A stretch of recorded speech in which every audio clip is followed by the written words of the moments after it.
Imagine standing in your kitchen, phone buzzing, dinner burning, and suddenly your child, the one who usually laughs at cartoons, explodes over a spilled cup as if the world is ending.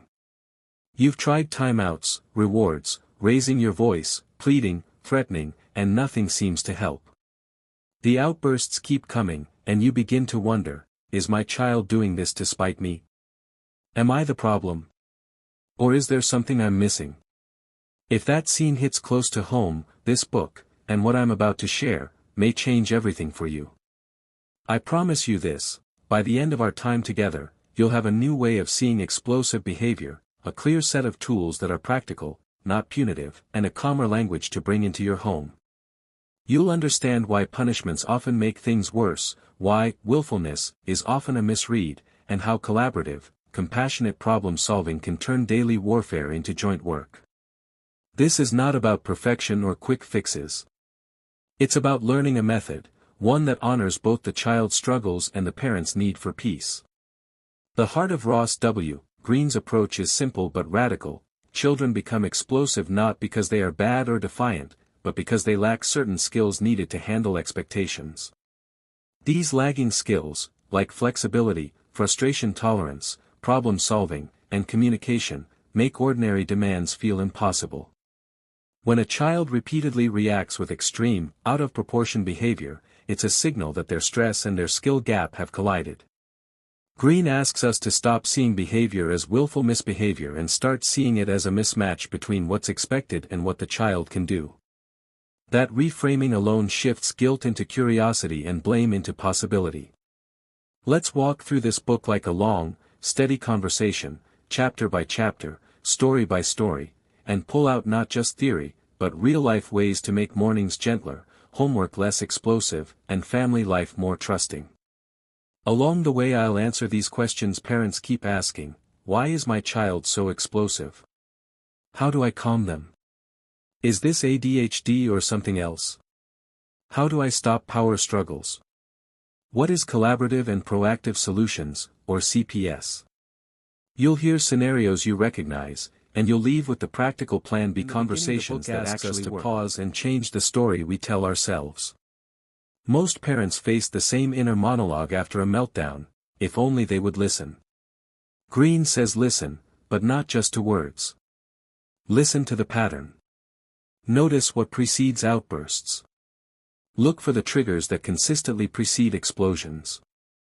The spilled cup, the request to change activity, a transition from play to homework, these are not random. They're places where expectations meet a child's weak skill set. Before we jump to consequences, the book asks us to be detectives and observers. There's a small, powerful idea that will reframe many of those gut reactions: lagging skills, not bad will. Imagine your child as a little car without shock absorbers. Potholes, demands, transitions, shake them violently. Rather than blaming the driver, we fix the suspension and pave the road where we can. For parents, that might mean teaching skills, reducing unnecessary demands, or joining the child to solve chronic problems together. The language changes everything. Instead of, "you must stop that now," we begin with, "I see this is hard for you." It helps to name those lagging skills so we can see them. They're often things like being flexible with plans, tolerating frustration, taking turns, accepting disappointment, managing time or transitions, and solving multi-step problems. A child who explodes over a sandwich change may not be manipulative; she might literally be unable to adapt when expectations shift. A child who melts down when a game ends may not be using screens to control you; they may have a low threshold for disappointment. Greene's early chapters gently dismantle the common arsenal of parenting strategies: timeouts, punishments, reward charts, showing how they often backfire with inflexible kids. When a child lacks skills, punishment rarely teaches what's missing. It heightens stress, escalates fight-or-flight responses, and can lead to alienation. Rewards can temporarily coerce compliance but don't help a child develop the internal capacity to do better. The book is not anti-discipline. It's pro-effective discipline, methods that reduce conflict and teach skills, rather than power struggles that model same old battles. Tried everything. She scolded, she threatened privileges, she grounded, and by evening the house resembled a Cold War. Her son's anger only grew. When they shifted to a collaborative approach, everything changed. They sat down in calm moments and created a plan together. Instead of decrees and penalties, they discussed what went wrong and brainstormed solutions. The boy learned how to accept a change in snack plan, and 2 months later, the nightly fights over small disappointments were rare. That's the promise here: when you do the collaborative work with your child, you get cooperation and skill building, not obedience enforced by fear. The book introduces several concrete tools, the most famous being Plan A, Plan B, and Plan C, different responses depending on whether the situation is safe and solvable right now. Plan A is for when expectations are reasonable and the child can comply. It involves standard adult management, setting limits and using consequences if safety is at risk. Plan C is for when safety is immediately at stake, physical danger requires immediate action. But it's Plan B that is the jewel for parents, a collaborative, problem-solving conversation to be used not during an explosive outburst, but in a calm moment to prevent future outbursts. Plan B is not permissive, it's partnership. It treats the child as a competent collaborator in solving the recurring problems that trigger explosions. If you're picturing Plan B as a long lecture or a pressure-filled negotiation, think again. It's an outline for empathetic, solution-oriented dialogue. It has 3 parts. First, gather the child's perspective, empathize, not pity. Second, briefly explain the adult's concerns, concise, without blame. Third, invite the child to brainstorm ideas that address both concerns. From that brainstorming, you pick ideas to try, and both adult and child commit to testing them. This process teaches problem solving, reduces shame, and builds buy-in. It's a method that moves families from constant conflict to shared work. One father's example brings Plan B to life. His daughter often exploded when told to switch from playing to homework. The father recognized the pattern, the expectation, transition, met a skill deficit, time management and flexibility. Using Plan B, they sat down on a calm evening and he listened to her side. She said she needed time to wrap up an idea before she could shift. He explained his concern: homework needed to be finished. They brainstormed: could he give a 5-minute warning? Could she use a timer? Could they negotiate a small reward for timely transitions? They tried a combo, and over time the transitions improved. The crucial shift was mutual respect and practical steps. How do I calm an explosive child in the moment? Greene's answer is compassionate and practical: prioritize safety and de-escalation. When an outburst occurs, the goal is not to win or teach a lesson in the heat of it. It's to lower stress and keep everyone safe. Basic steps include maintaining calm voice tone, not engaging in power struggles, using non-judgmental language, and when necessary, removing the child from the situation to a quiet place. Importantly, note the difference between calming and avoidance.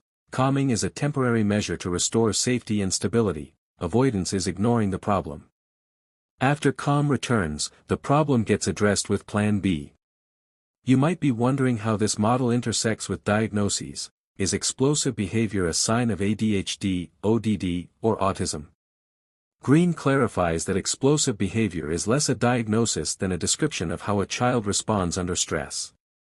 Many children with ADHD, oppositional defiant disorder, autism spectrum differences, sensory sensitivities, or anxiety are more prone to explosions because these conditions often include lagging skills. The CPS model doesn't pathologize behavior but treats all kids as individuals with unique skill profiles. It's valuable whether a child has a formal diagnosis or not, and it's especially helpful with kids whose diagnoses make traditional discipline ineffective or damaging. Another pressing worry parents voice is: are my responses causing these explosions? Is it my fault? Greene is careful here. Parenting doesn't create exploding temperaments, but parenting styles can either amplify or reduce conflict. If a child lacks frustration tolerance and the environment is high demand and low support, explosions are more frequent. The good news is that changing how we respond can dramatically reduce the frequency and intensity of outbursts. So while parents are not to blame, they are powerful agents of change. Greene's chapters guide us through identifying unsolved problems, the repetitive, unsolved issues that trigger outbursts, and taking these on with Plan B. He encourages parents to catalog the specific expectations that consistently lead to explosions: mornings, bedtime, transitions to school, sharing toys, or losing at games. Once you inventory these, you can apply the Plan B process to each, turning chronic conflict into testable solutions. For many families, mornings are a minefield. A child who can't tolerate unexpected changes in routine may explode when a shoe is missing. The Plan B approach here begins with observation and understanding. What part of the morning routine is particularly hard? Is it waking up, choosing clothes, brushing teeth, or car transitions? Then, in a calm moment, have a conversation, explain the parent's concern: we need to leave for school on time, invite the child's perspective, what's hard, and brainstorm solutions: a visual schedule, laying clothes out the night before, or a 5-minute warning clock. Test ideas and iterate.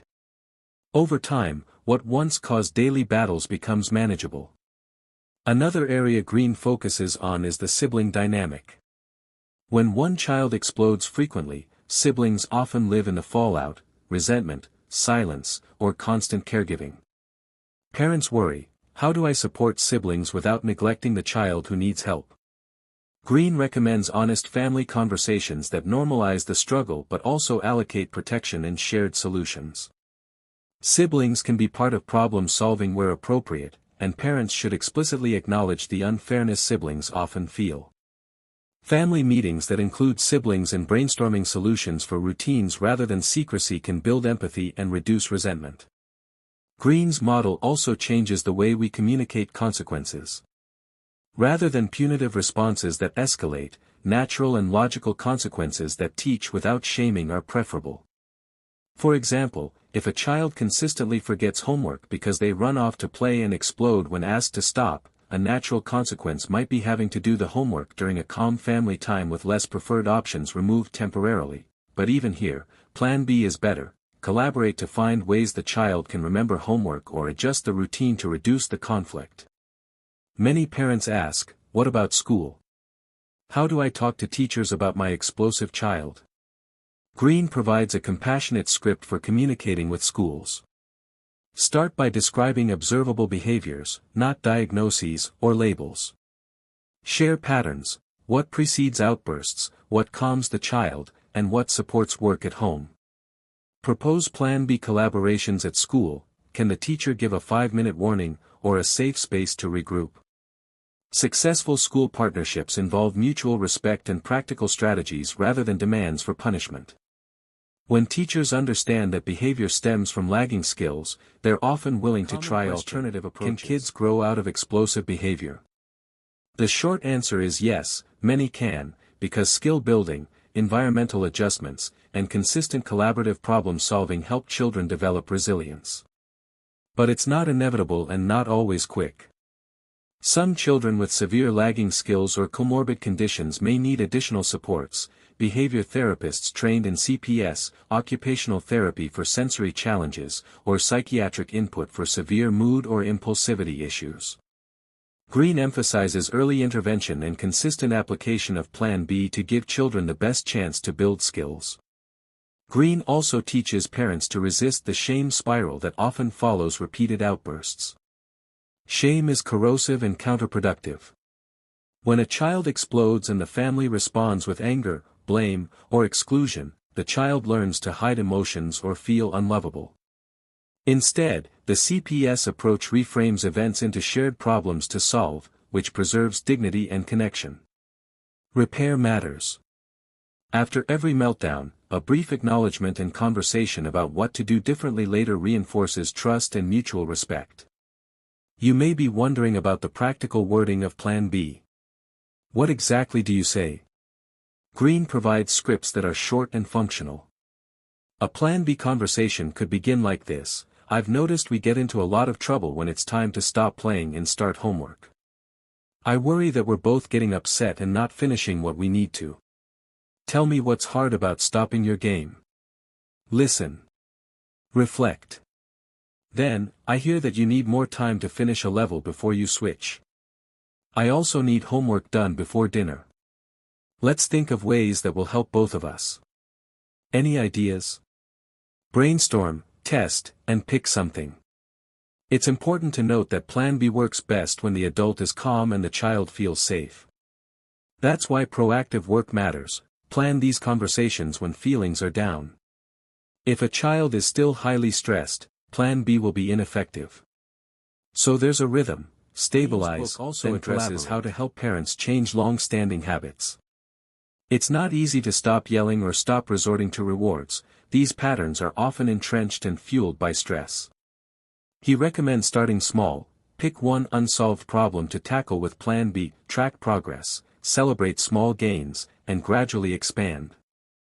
As parents begin to see fewer meltdowns and better cooperation, the relief is motivating. The change is iterative, not overnight. For some families, safety concerns require immediate, practical responses. Greene gives guidance for when a child's behavior is dangerous: hitting, throwing objects, or property destruction. The adult's first priority is safety. Protect the other children and ensure the child is in a space where harm is minimized. Then, once calm is restored, use Plan B to address the underlying unsolved problem. Meanwhile, document patterns, and involve professionals if needed. Greene also explores the intersection of temperament and environment. Some children are temperamentally more intense, more reactive, or more inflexible. That does not mean they are unchangeable. It means their capacity may require more structured scaffolding. The book urges parents not to use labels as excuses, but as clues to how to tailor strategies. For example, a sensory-sensitive child may need a quiet corner during transitions, or a child with executive function difficulties may need visual schedules and checklists. One of the most comforting parts of the book is its insistence that parents are not alone or inherently failing because their child explodes. The method respects parental limits and validates the exhaustion of chronic conflict. Greene's tone is practical and compassionate. He gives parents permission to want calm, and provides a humane path to get there. Another powerful chapter teaches how to teach skills, not by lecturing, but by coaching.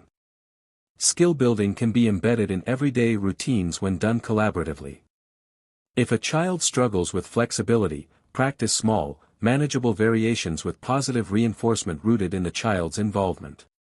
If frustration tolerance is low, offer structured opportunities to experience mild frustration with adult support, then reflect together on coping strategies. These are slow, relational processes, but over time they build capacity. Parents often wonder which behaviors are tantrums and which are explosive outbursts. Greene makes the distinction useful. Tantrums are typically developmentally normal for younger children and are often shorter, while explosive outbursts are more intense, longer, and occur in settings where the child should be able to comply but lacks the skill. The age of the child matters, as does frequency and intensity. This differentiation helps parents decide when to use simple calming strategies versus when to adopt the CPS approach for ongoing unsolved problems. A teen whose classroom transitions triggered hours of conflict. The teen's rigidity and fear of embarrassment made moving between activities painful. Through consistent Plan B sessions and school collaboration, teachers provided clear countdowns and alternatives, peers were educated about supportive cues, and the teen gradually improved. The key was empathy, structure, and collaborative problem solving with the school, an approach you can replicate. Greene argues that the adult's job is to be a problem solver, not a judge. That reframing is liberating. You are not there to punish the child into compliance, you are there to reduce unsolvable demands and help the child learn missing skills. That might mean lowering expectations temporarily or changing environments to match the child's capabilities. It also means being honest about what you need and asking the child to participate in finding solutions. As we near the book's conclusion, Greene reassures parents that slow consistent work yields change. Fewer punishments, more Plan B conversations, and steady skill building reduce the daily emotional storms. Trust grows. Sibling relationships stabilize. Parents sleep better. Family life becomes less about surviving the next explosion and more about shared living. For those who worry about professional help, Greene outlines when therapy or psychiatric evaluation is appropriate, when the child's behavior poses danger, or when comorbid conditions make skill building difficult. He also recommends seeking specialists trained in collaborative problem solving where possible. But he emphasizes that many families can make major gains at home with fidelity to the method. First, stop seeing explosive behavior as willful misbehavior. See it as a child needing help with lagging skills. Second, prioritize safety and calm during outbursts. Escalation teaches nothing. Third, adopt Plan B to address recurring problems in calm moments. Fourth, teach missing skills through practice and coaching, not punishment. Fifth, partner with schools and siblings, making collaborative plans rather than secret punishments. Sixth, celebrate small wins and be patient. Change is incremental and relational. Parenting an explosive child is exhausting and lonely at times, but you are not failing by seeking help or changing your approach. The shift Greene asks of us is not to be a different parent overnight, but to be a different kind of problem solver. When parents switch from blame to curiosity, from punishment to collaboration, something remarkable happens. Children learn to manage themselves, and parents rediscover the joy that first drew them to parenthood. You cannot force resilience, but you can create conditions for it to grow. If this deep, chapter-by-chapter exploration resonated, subscribe for more audiobook-style parenting summaries where we translate evidence into everyday warmth and wisdom. You're not alone on this path. One Plan B at a time, you can reclaim calm and build skillful, connected family life. Thank you for listening.